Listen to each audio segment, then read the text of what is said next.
Welcome to Finding Home Healing. I'm your host, Sadie. I believe you were born with a light that guides you to your higher self and most passionate life. But for many of us, it's been extinguished or lost. My mission is to help you find your way back home to that light so that you can love deeper, live in your power, and truly thrive. For those lost or lonely souls, welcome home. You know, movies like Harry Potter, Lord of the Rings, Star Wars, or every Disney movie ever made? Why are they so good and leave such a lasting impression that we become obsessed with them? What could they possibly have that make us feel so moved to the point that they change our lives? They're stories of the hero's journey. They speak to the part of you, that part deep in your unconscious that knows deep down you're the hero of the story. You're the hero of your story. Maya Angelou once said, "There is no greater agony than bearing an untold story inside you." Well, this is mine. This is my hero's journey. Let's zoom into present time. My name is Sadie. Hi. I'm an integrative practitioner, entrepreneur, intuitive counselor, coach, spiritual medium, highly sensitive person, and what I call a modern day mystic. Now, that's a lot of labels. So in short, I help people heal, find their light, and come home to themselves. After working one-on-one with a client, I'll often hear things that fill my heart, like, "You are seriously one of a kind, Sadie. I feel so light and safe. You make me feel heard and validated in a way I never have before. You just get it." It fills my heart so much to hear these because most of the time my clients will have no idea what I've had to go through in order to show up for them in that way. There's a really, really deep satisfaction and fulfillment in knowing that I've transformed what has been a very extremely and painful traumatic past into healing. Loving and accepting my weird, mysterious enigma self. Living in my light, using my uniqueness to my advantage, and guiding people through deep healing, helping them remember who they are. And I don't have to say a word about how I got there. My energy and my light speak for themselves. But a hero only becomes a hero, not by chance, but by choice. It is earned. I'm gonna be honest, this actually may be the hardest episode that I'll ever do. It's downright terrifying to be this vulnerable and open about my journey. And I'm going to share things that I've kept close and private my whole life. But it's time that my story and my light starts helping people in a bigger way. So I want to warn you that some of my story may be triggering to you.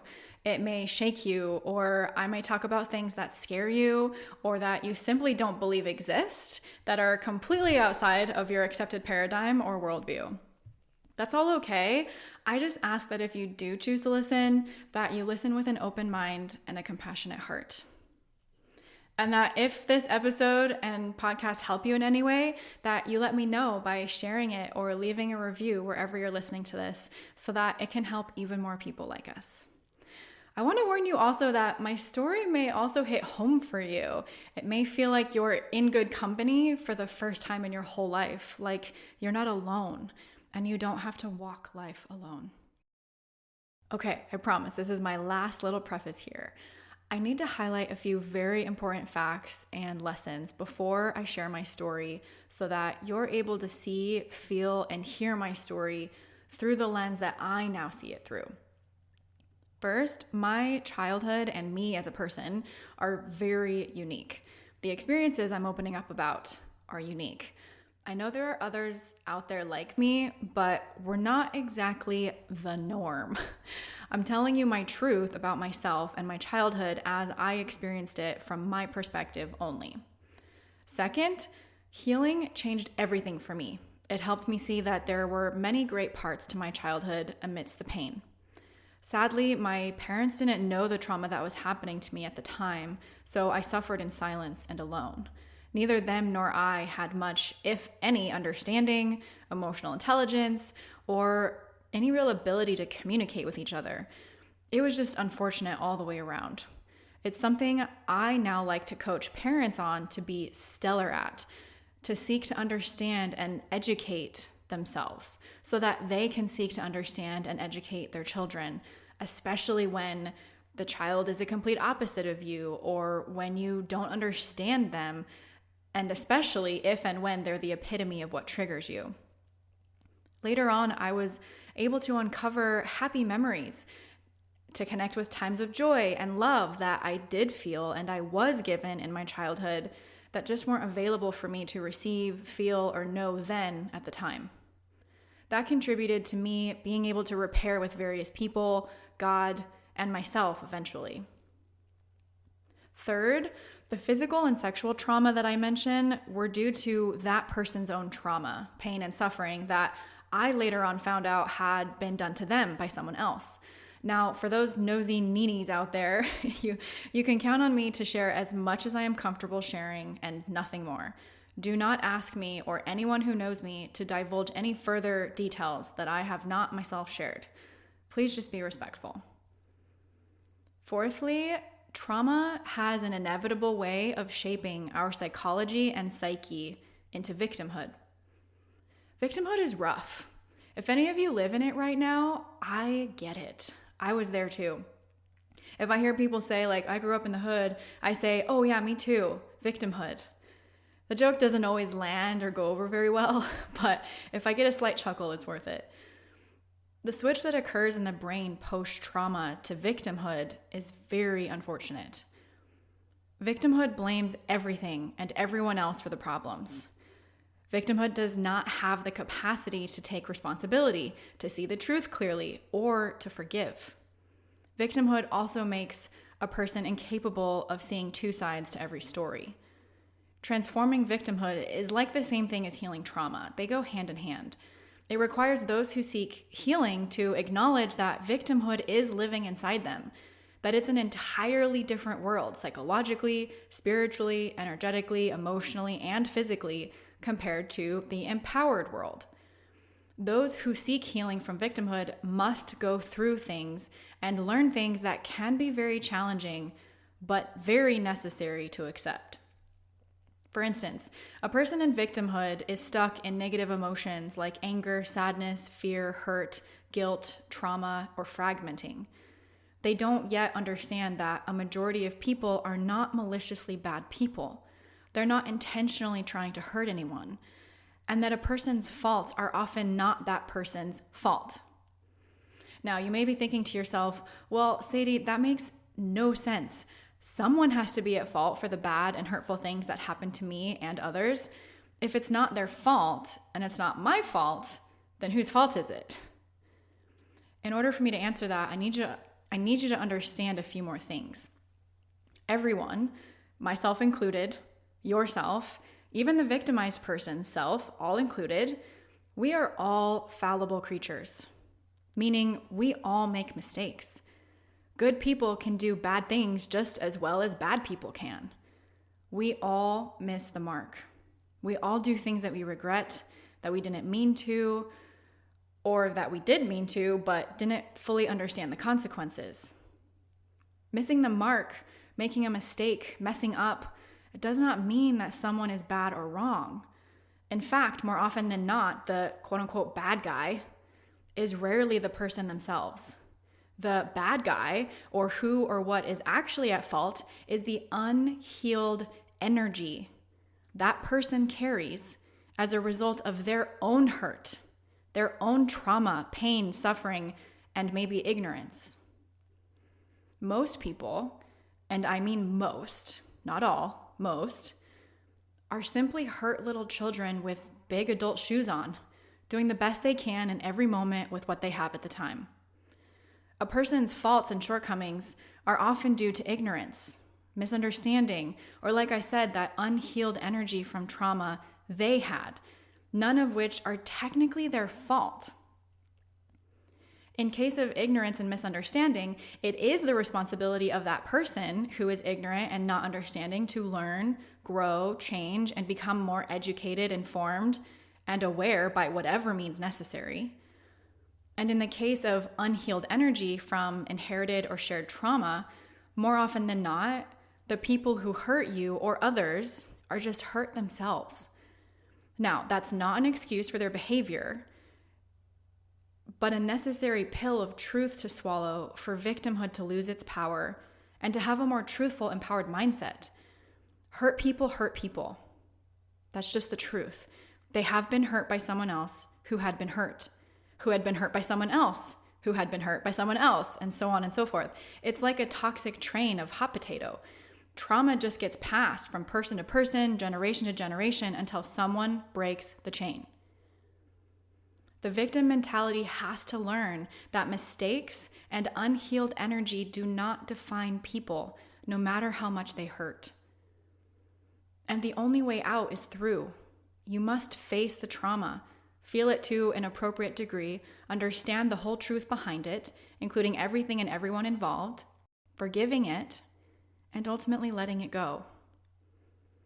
Once someone can do that, they truly become the hero of their story.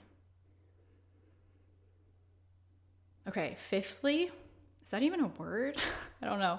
Lastly, a very important fact and lesson I need to impart to you before sharing my story is that transforming hurt into healing requires you to understand that you and whoever was involved didn't know then what you know now. My uniqueness was very foreign to my parents. A lot of my trauma was invisible, suppressed, and repressed. They didn't know or understand me, what I was experiencing or going through, and I didn't know or understand them or what they were going through. They had their own challenges, being emotionally available due to their own baggage. I know that now. And so do they.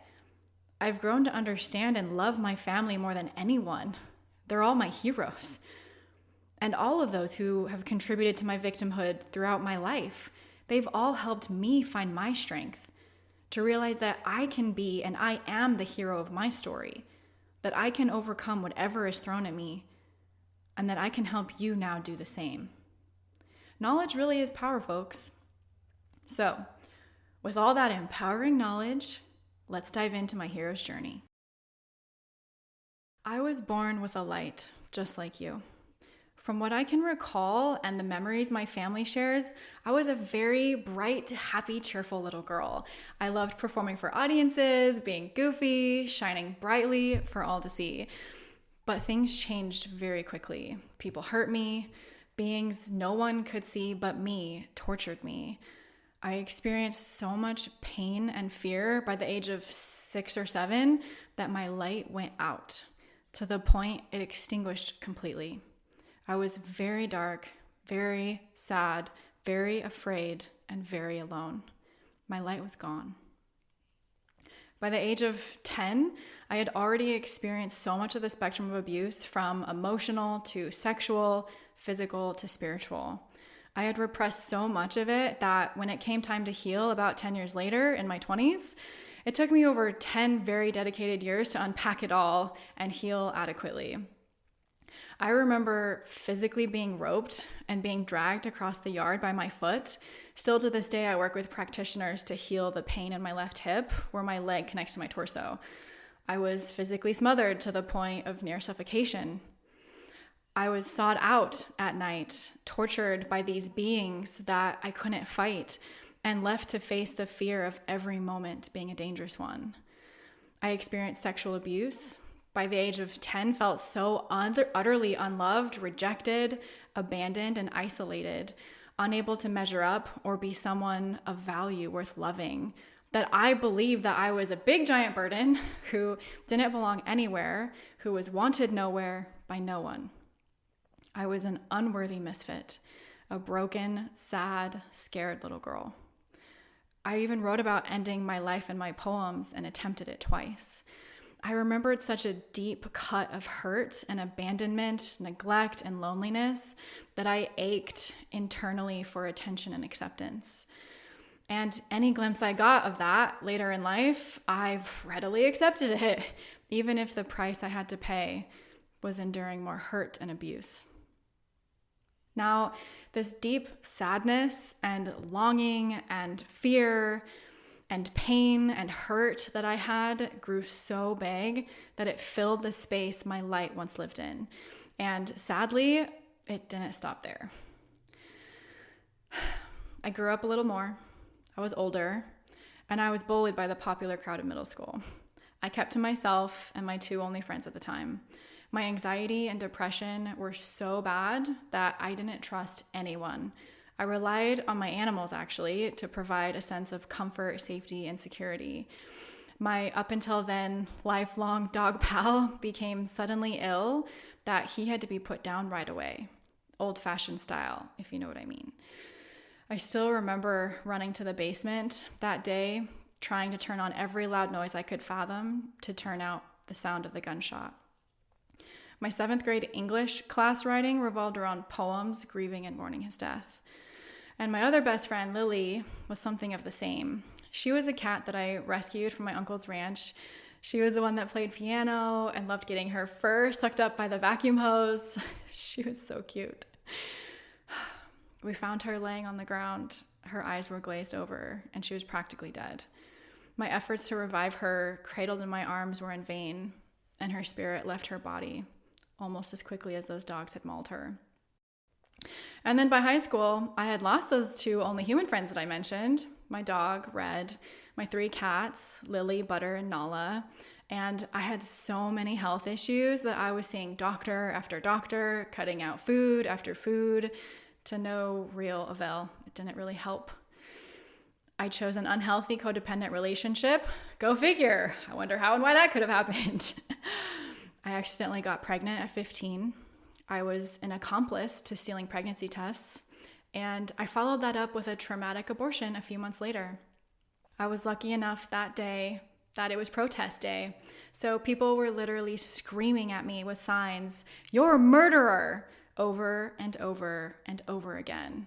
And I sat in the waiting room to hear my name called while people were shouting outside the window, "You're a murderer." And as if that was helping anything other than just scarring and traumatizing me more. My anxiety and depression ramped up so much to the point I lost myself even more, if that was even possible. To top it all off, someone I chose to trust in a vulnerable moment betrayed me and spilled the beans about my abortion to my classmates and peers. After graduating from this, sorry for my language, shit show of my first 18 years of life, I moved halfway across the globe for college with high hopes, thinking that my pain wouldn't find me there. I moved with that same boyfriend I had had the abortion with, and while Hawaii was epic for obvious reasons, my attempted camouflage failed. My anxiety left me friendless. My depression left me sparkless and dull. I developed an eating disorder called orthorexia nervosa.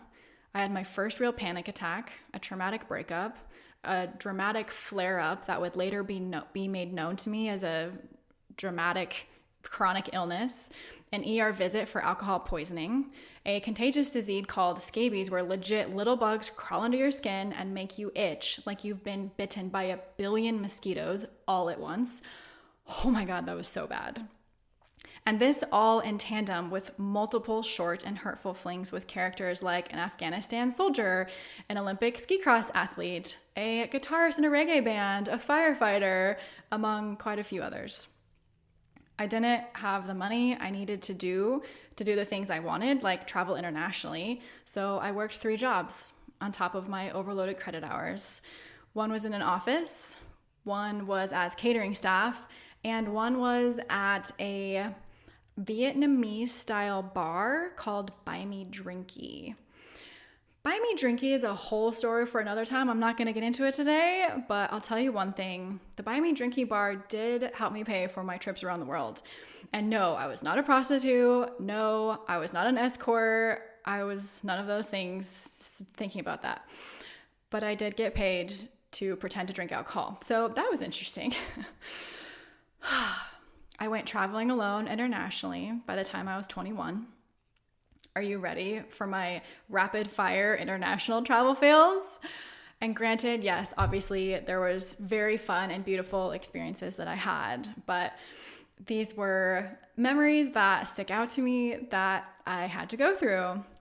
I got locked in what looked like a jail cell bathroom in Venice, Italy for an entire night by myself. I had to make a toilet paper bed and sleep on it on the floor. all night, anxiously awaiting my rescue the next day, while all my money, my passport, and literally everything else valuable to me just sat on my bed in the hostel. I got in a motorbike accident in Chiang Mai, Thailand. I just drove right off the road, like accidentally down a steep hill, and I went flying over the handlebars. I was left at a full moon party in Koh Phangan, Thailand, so drunk that I was unable to tell up from down in the middle of a mob of men whom I discovered later on stole all my money. Only by the grace of God, I was able to escape unscathed what could have been the end of me. I pleaded with a taxi driver to take me back the hour or two it was to my hostel. Too out of mind to even remember the address or the name or the location. And somehow, miraculously, I made it back safe and sound by the grace of God. And then there was that time my best friend and I slept in a train station in France after being stalked by a group of 3 predatory men. In case you haven't caught on yet, I'm going to take a short intermission here from the saga of my life to let it sink in that I have lived a version of life that would normally take probably 10 people to accumulate over one lifetime, let alone in 1 decade. And, these things all happened, up until that time that I was 21-ish. The funny part is this all leads to the very first finale, the part of the hero's journey called the ordeal, the biggest test yet, the ultimate conflict that the hero knows they must overcome, a transformative event that affects how the hero goes forward on their journey. My ordeal was my traumatic brain injury. Now, according to Joseph Campbell, who so geniusly outlined the hero's journey, the ordeal is a false climax to the completion of the story. There's still so much ground to cover. And that was true for my journey. My brain injury at the time felt like my story's apex, the very top of my struggle mountain. Why? Well, I was so debilitated that I lost most of my working memory, short and long term. I woke up from the fall in my kitchen alone after accidentally cutting myself while chopping potatoes for dinner. I passed out, and upon waking minutes later, I realized that I had hit my head 3 times. One on the front of the counter, once on the back of the counter, and then as I fell backwards, and then once on the back as I hit the ground cold, because I woke up on the flat of my back with a goose egg on the front and so much pain in the back of my head.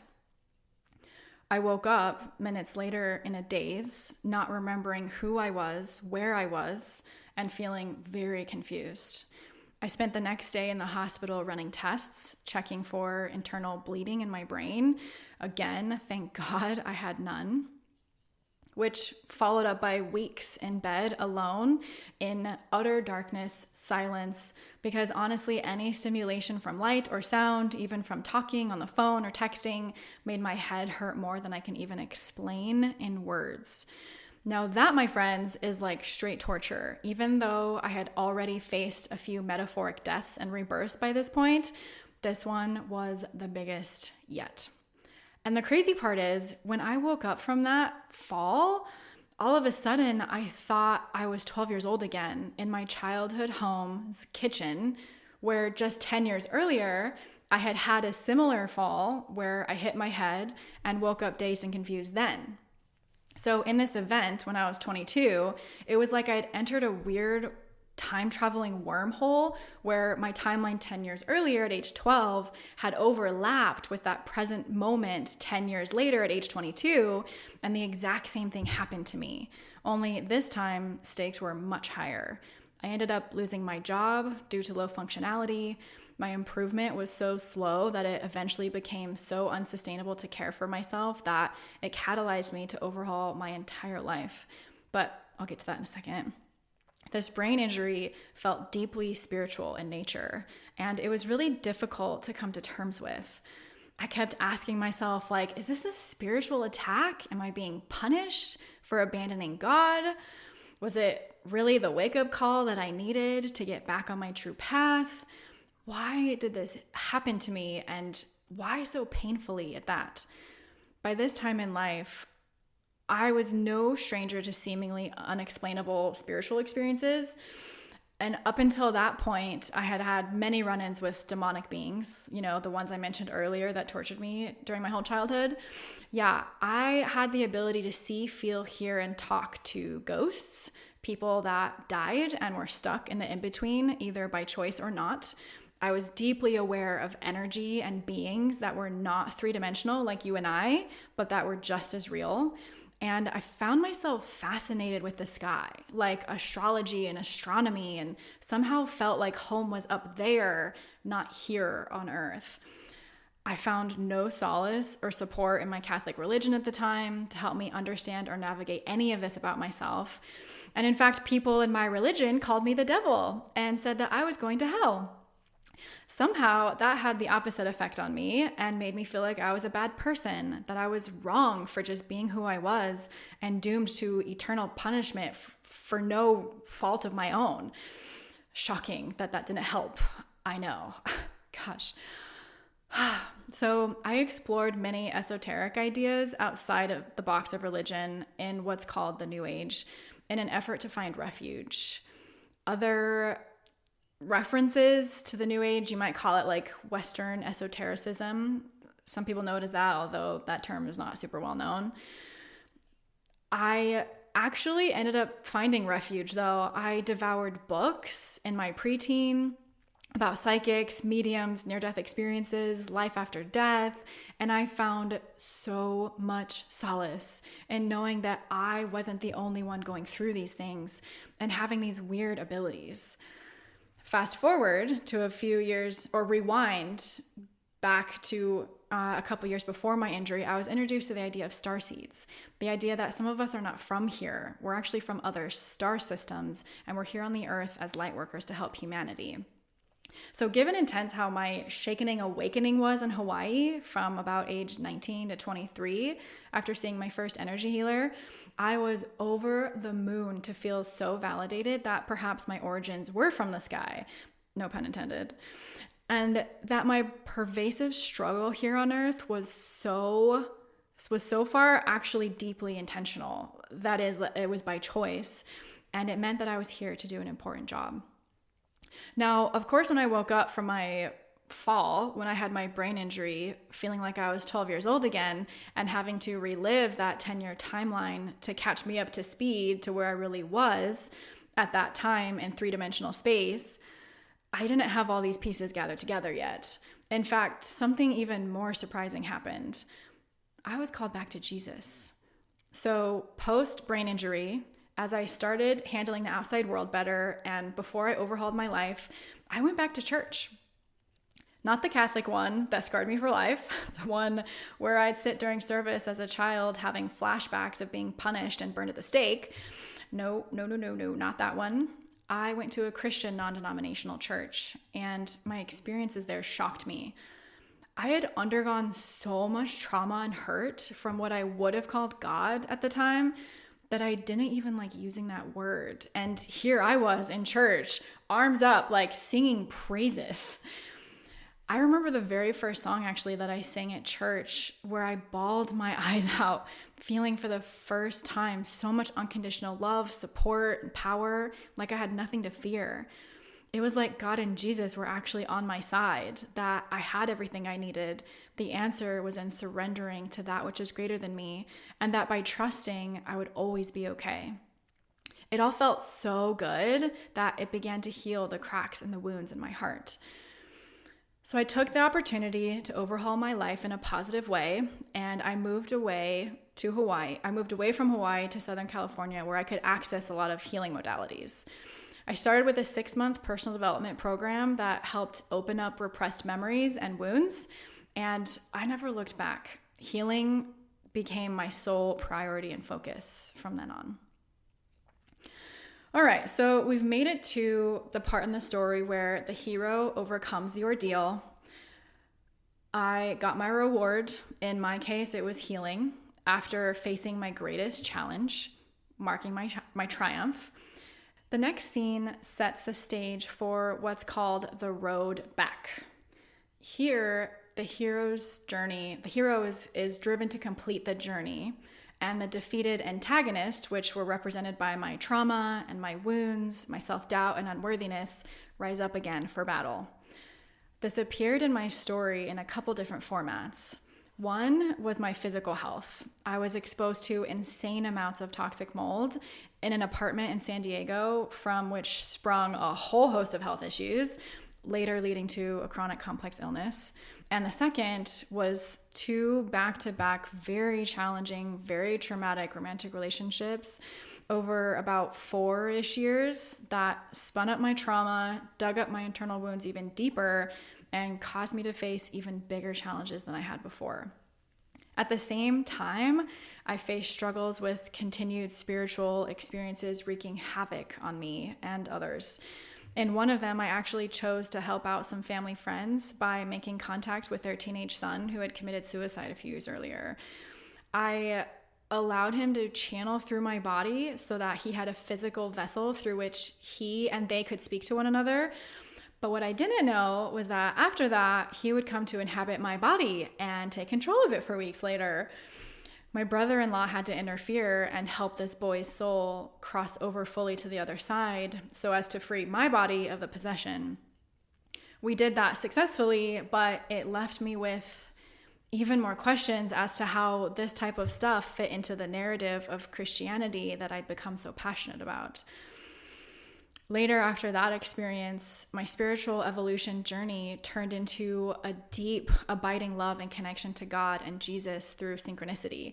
I met people whom I admired, who helped me walk back to God. I had more healing experiences at church and in nature.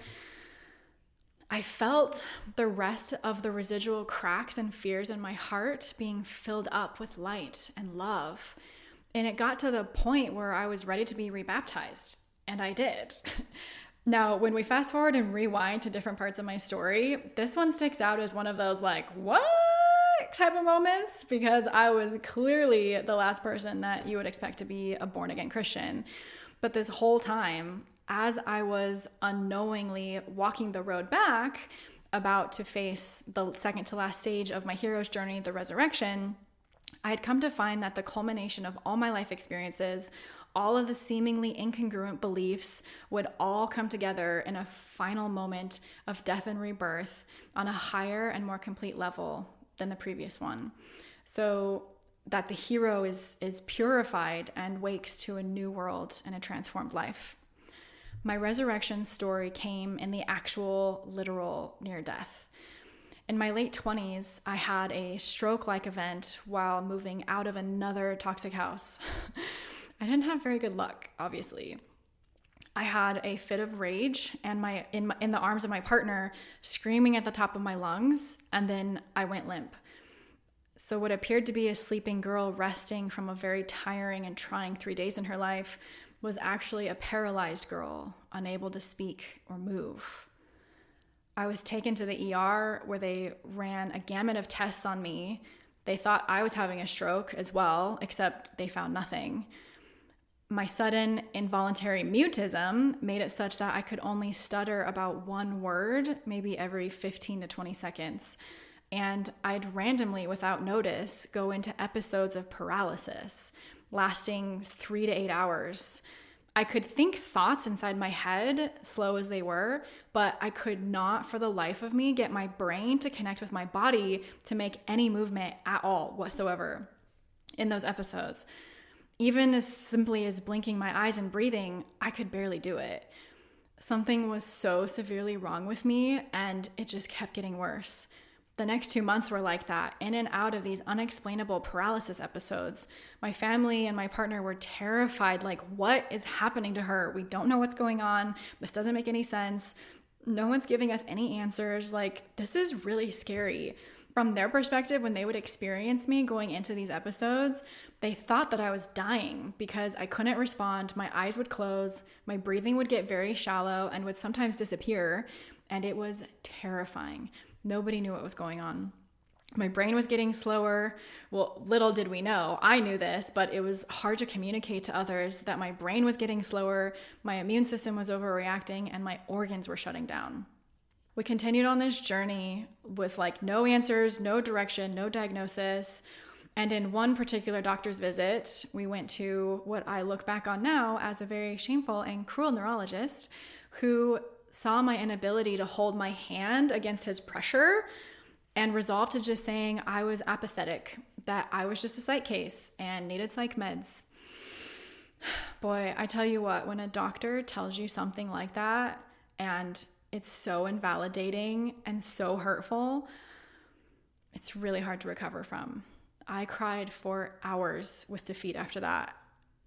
And my future appeared the most bleak the day that I had the choice to live. The ambulance came to the house because I was limp and my breathing was inconsistent, more so than it was before in some of my paralysis episodes. My mom even called my dad to fly out to come see me and my brother to drive up to see me because she wasn't sure if it was going to be their last chance. So to remind you, like, I was still conscious even in the hospital. I was aware of everything going on, but it was very blurry. Like in movies where you get to see what it's like being the character who's like coming in and out of consciousness and it gets black and dark and there's nothing there and it's blurry and you're not really quite sure what's going on, but you're still kind of in it with them. That's like what it was like for me. And I couldn't communicate with anyone around me. It was like the most frustrating thing that I kept having to learn how to surrender and how to stay present and let time pass and just pray in my head and tell my body, like, we're in this together. We can do this. You don't have to give up yet, right? So as I did that mentally in my head, every time I got into a paralysis episode, there was a whole experience that I had. I'm probably going to have a whole episode around what these experiences were like for me because it was so wild and crazy and just very interesting how when your eyes are closed, you can't move your body, but you're still in a state of human consciousness. It is bizarre. And it's just one of the crazy experiences of my entire life so far, even though I had already had so many other spiritual experiences that I'm not even going into and talking about today.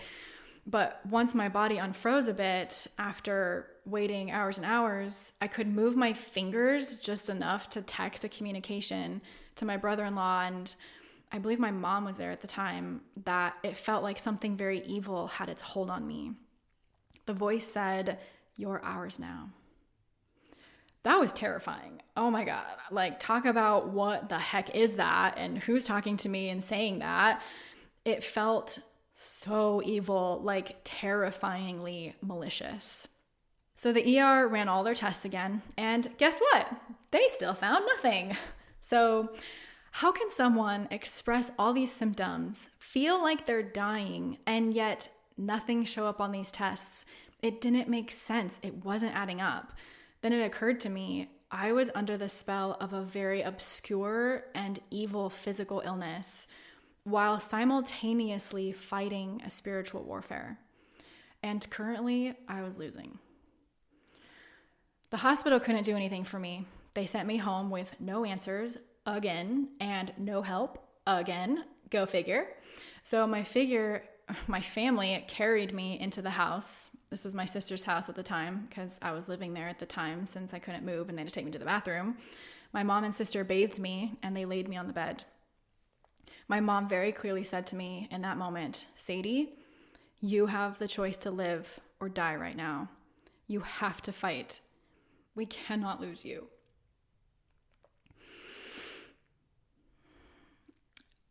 In that split moment, I had one of those experiences that you also see in movies where the hero is literally about to die only to make their biggest comeback yet. I felt the potential pain that my mother would have had to endure by witnessing her daughter die before her. And to be honest, death sounded pretty great to me at that time. I'm not going to lie to you. But I also felt all the people that I wouldn't have helped by abandoning and failing my mission to guide them back home. And it was in that moment that I mentally dug my heels into the ground and I said, "No, not today, Satan." And I prepared for battle. Now, battle for me in this experience looked a lot more for me like monk-like activities than it did warrior-like activities. But I'm convinced that the shift in my mental attitude was a big part of what created the next synchronicities to unfold. First, my sister actually had to have happened to have dinner with her friends back from when she was in medical school. They just so happened to be doctors at a clinic that handled chronic complex patients. So my family wheeled me into yet another doctor's office, having to speak on my behalf, and we all hoped for the best. I cried when these doctors finally listened to me, and I could tell that they really listened. They believed me that what was happening to me was simultaneously some unknown illness paired with spiritual warfare. And not only did they want to help, they could help. We uncovered the source of most of my symptoms, like my autoimmune system response, my nervous system deactivation, my brain inflammation, that involuntary mutism, that my paralysis episodes, my organs shutting down, like all of it. And we figured out that I had what we call now a biotoxin illness. And what that means is that I had been exposed to biological offenders that are so toxic to the body that they basically kill the body from the inside out. It's like an insecticide or a pesticide, like what it would do to weeds or pests. So I had chronic Lyme disease, toxic mold poisoning, a flare of multiple viruses and bacteria, including Epstein-Barr virus, EBV, or better known as mono, H. pylori, candida, parasites, extreme loads of toxins from other environmental chemicals like BPA from plastics, life-threatening toxins from mothballs, and pesticides like glyphosate, as if it wasn't already enough. So I dedicated day in and day out to healing in that clinic. I sat through 6 to 8 hours of IV treatments 3 to 4 days a week for months alongside cancer patients. I cried most days, trying to accept the pain that I was in and praying for this to be temporary and attempting to accept that that was my fate at the ripe age of 28. I did everything I could to fight though. On top of my IV treatments, I was taking 20 to 30 supplements a day, almost every 2 hours, so that my body could start to rebuild itself from the inside. If you've ever had to do that before, you know that is sometimes the hardest part. And lo and behold, I started being able to walk again, and I started being able to talk better. I was on medications to stop my immune system from attacking my brain and body, and other medications to boost the functionality of certain organs. My sister led me through meditations to weaken the demonic forces inhabiting my body, and I even saw a spiritual healer who was pivotal in releasing possessions and attachments I'd had my whole life that up until that point, I think were wreaking havoc in my life and causing a lot of the struggle and pain and discourse that I had been going through. She broke soul contracts that my higher self had made before incarnating, which I believe also really, really helped. I sat in my doctor's clinic listening to Jesus worship music and praying to God. I strengthened my mind and my resolve. I watched a lot of Joe Dispenza and decided that I was not a sick person. This was not my reality or my life forever. I visualized myself as a healthy, healed, whole person, and that I would one day soon, with complete certainty and complete determination, be normal and get to do my passions again, which for me are trekking deep into the wilderness on an adventure with a pack on my back and helping lost souls find their way back home to the light within themselves. Something that I had dedicated my entire life so far to doing myself. I ended up getting introduced again through synchronicity to a doctor with a very special and specific healing protocol that within 1.5 months, I was healed. It was a literal complete miracle. Most people with my illness and my condition take years, if not whole lifetimes, to recover.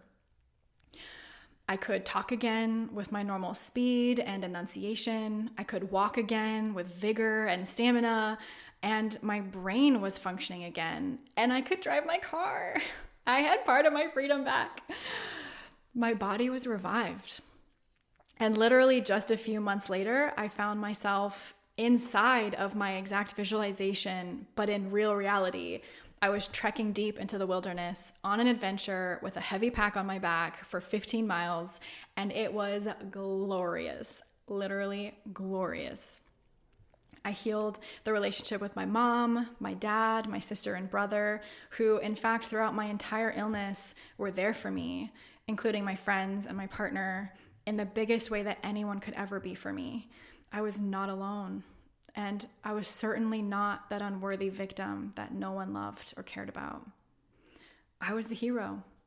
I had triumphed yet again with all the help, love, and support that I received. I started another iteration of my life. I moved to Idaho, knowing that I needed to avoid any potential mold or toxin environments. And honestly, humid environments are just not on the table for me. I was so grateful to be in a loving partnership, working with my clients again, doing my passion in the business that I had fearlessly built over the last 6 years. My whole adventure led me through quite a few miracles and some twists and turns. And the magic is that now I'm able to be more of who I really am, more than I ever could before. It's no coincidence that the hero's journey concludes with the hero returning home with some element of the reward or treasure that the hero gained along the way that's meant to help someone other than him or herself, that will help improve the world from which the hero came. And that's what I'm doing now. My story started out with light. I was born with a light just like you.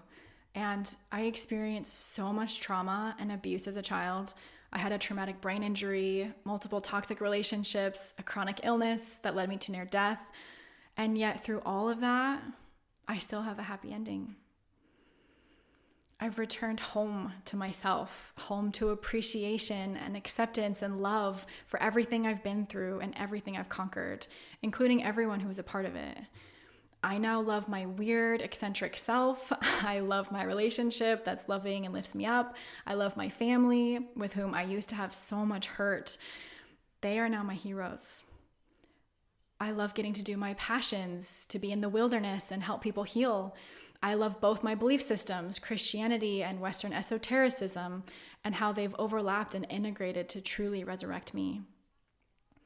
I've had a long, beautiful journey that's led me back home to my light, the treasure that I'm bringing home and sharing with all of you, the wisdom, the tools, and the guidance for you too to come home to your light, to be the hero of your story, to bear your untold stories that you've kept inside and truly help the people that need you, even if it feels impossible or out of reach.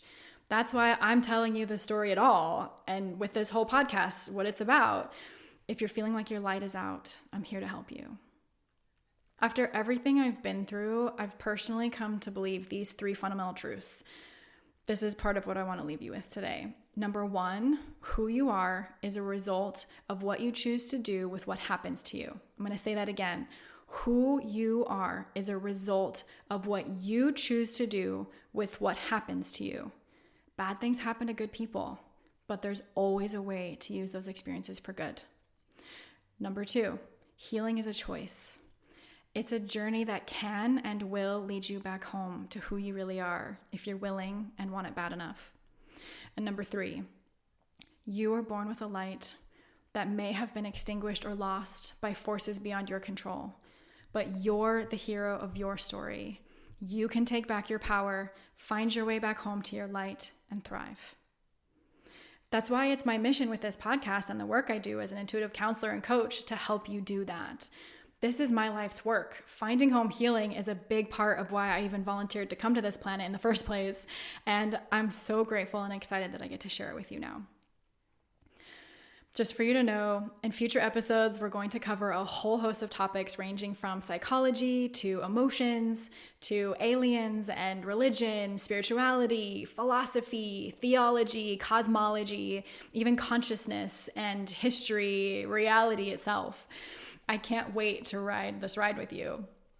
If you love this episode and or maybe others that you've listened to, please leave a review wherever you're listening to this. Let me know how this podcast supports you so that it can help more people like you.